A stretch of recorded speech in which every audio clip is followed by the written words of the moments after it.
coming in. That's Yes, right, indeed. we do. 10-5 fella. for Grant Williams in this one. Grant. Welcome. Thanks so much for hanging out with us for a little bit. Thanks for having me. 15 points matched your team's largest lead in this series.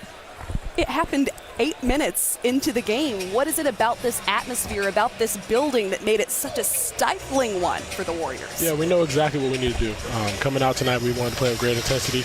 We wanted to take care of the ball, and we know that when we do that, not many teams can beat us in this league. So for us, feeding off this crowd, feeding off the energy they bring, when it goes to 4, it goes to 12 very quickly, especially with these Garden fans behind you. So we're just trying to keep that same energy moving on to the next game and not any let up.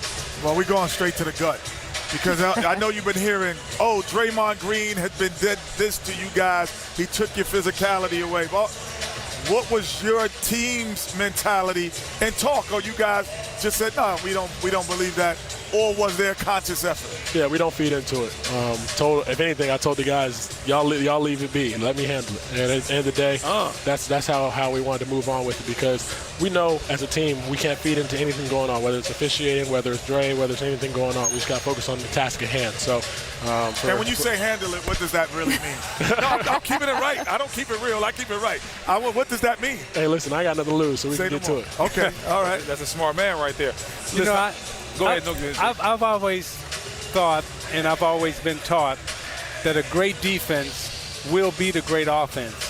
However, there's a saying that says great offense will always beat great defense, which I don't believe, and I don't think that's ever been proven. And what I see is that you're a great defensive team playing against a great offensive team. Tonight you score 116 and you hold them to 100. Talk about your defensive intensity, mentality, and concentration. Yeah, the concentration behind things, we have to understand what we want to take away. When you take away their opportunities at the rim, you have to find their best shooters. Steph, Clay, those guys. And that's the biggest thing, because if we don't, that's when the lead goes up. When they get layups, when they opens up their threes, and you keep it moving from there. So for us, we knew exactly what we wanted to take away, and you have to live with some of those shots, some of those deep threes, some of those step backs, like some of those things they're bound to happen. They're great players, but at the end of the day, we have to understand what we want to take away and what we're conscious about. And you said you wanted to take away their shots in the paint. You guys did a good job of that. Only 26 points in the paint for them, as opposed to 52 points in the paint for you guys. Was that a theme like, hey, we have to be more physical than them in that 15-foot area? Not only just physicality. When you look at this year's Warriors team, past Warriors teams, the moment they beat you is when they get all those layups, all those dunks, all their actions.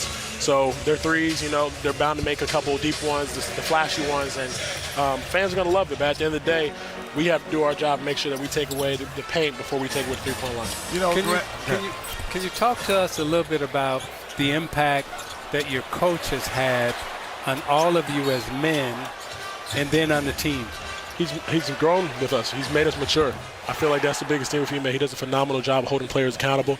He does a phenomenal job of making sure that every single one of us commits to not only the defensive end, but also the offensive end, playing the right way. So when you say holding us accountable, I mean, that's a catchword that's used. Give us some real examples of what do you mean by that, because every coach, every player, every announcer say, oh, well, he's holding us accountable, and they hold us accountable. It's kind of like a buzzword. But here we've kind of seen it in action, where at the start of the season, y'all are really floundering. Now you're in the NBA Finals up 2-1 against a Golden State team.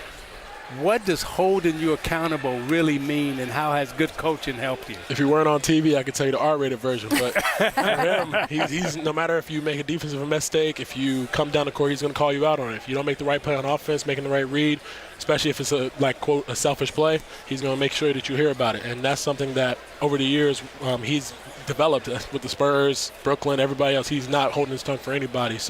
And that's something that I feel like as a team we need, and he's hold us to the higher standard, and that's the best thing about a coach. Last one question I would have is, when you go from playoffs to Eastern Conference Final to NBA Finals, there's a different atmosphere in the finals. What is the one thing that surprised you about the finals atmosphere? Is different especially in Boston, there's nothing like it. Stepping onto the court. He knows. I was about to say, I feel like I'm They with still you when boo you're him. right. Not When he with walks you in the when you're right. building, they still boo him now. that's what I'm saying. So you know this energy when we walk into this building. We've stepped on the court at warm-ups, and I couldn't hear anything. So in the regular season, you have that because it's TD Garden. But at the end of the day, in the finals, and Boston Celtics in the history here, you're going to have it even better than any arena, any place in this league. Grant, well done. Congratulations. The Celtics take the 2-1 lead. Now let's go ahead and listen to Warriors coach Steve Kerr addressing the media.